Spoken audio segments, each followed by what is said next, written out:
তো বন্ধুরা আজকে বানাচ্ছি আমি পটলের দোরমা। আর পটলের দোরমা খুবই ভালো লাগে খেতে, আর এটা নিরামিষ আমিষ দুটোভাবেই বানানো যায়। তো আজকে আমি আমিষভাবেই বানাচ্ছি। তো কিভাবে আমি বানাচ্ছি চলুন দেখতে থাকুন।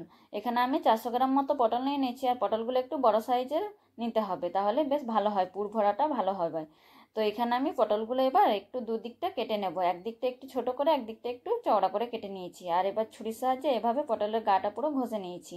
আর একটা চামচের সাহায্যে চামচের পেছন দিকটা করে এভাবে করে আমি পটলের বীজগুলো ঘুরিয়ে ঘুরিয়ে বের করে নেব।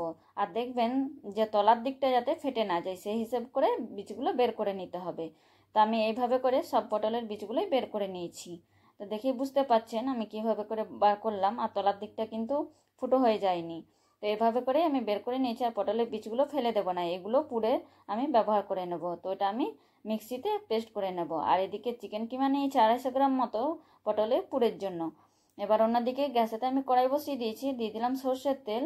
আর তেল গরম হয়ে এলে এবার আমি পটলগুলো ভেজে তুলে নেব। একটু পরিমাণে নুন আর হলুদ দিয়ে দেবো। নুন হলুদটা দিয়ে গ্যাসের আঁচটা জোরে রেখে আমি পটলগুলো ভেজে নেব।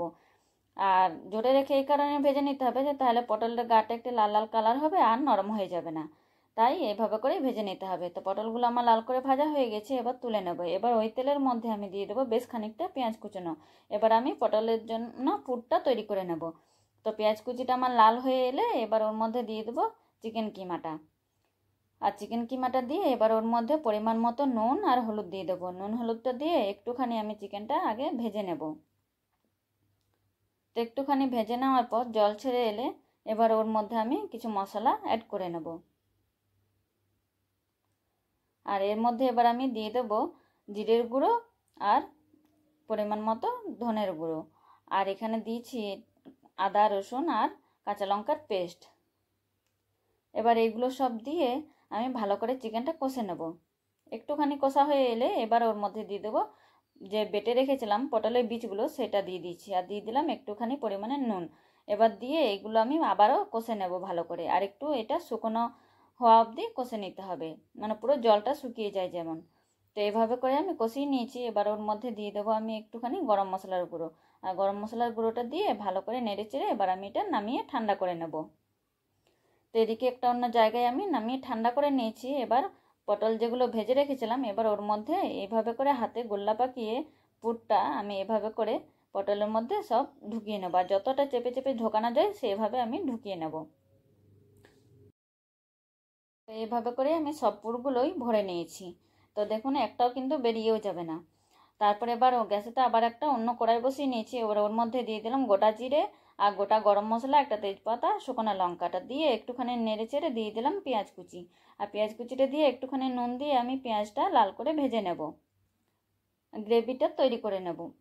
তো এবার এর মধ্যে দিলাম 2 টেবিল চামচ আদা রসুন আর কাঁচা লঙ্কা টমেটো পেস্ট করে রেখেছিলাম, সেটা দিয়ে দিলাম। আর ওটা একটু কাঁচা গন্ধটা যাওয়ার পর আমি এর মধ্যে দিয়ে দিলাম ধনে গুঁড়ো 1 চামচ, জিরে গুঁড়ো 1 চামচ আর কাশ্মীরি রেড চিলি পাউডার 1 চামচ দিয়েছি কালারের জন্য, আর দিয়েছি পরিমাণ মতো হলুদ। আর এবার এর মধ্যে একটুখানি জল দিয়ে আমি মশলাটা ভালো করে কষিয়ে নেব। তো আমার মশলাটা কষানো হয়ে গেছে।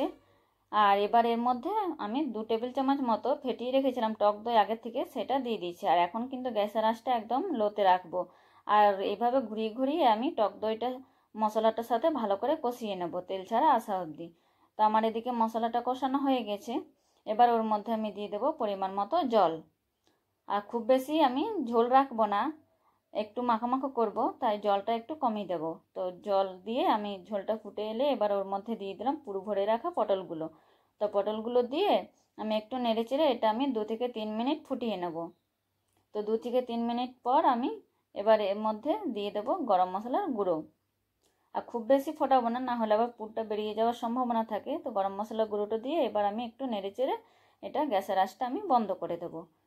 তো এইদিকে আমার হয়ে গেছে আজকে পটলের দোরমা। আর আজকে আমার রেসিপি কেমন লাগলো অবশ্যই জানাবেন, আর যদি ভালো লেগে থাকে একটা লাইক কমেন্ট শেয়ার করে দেবেন।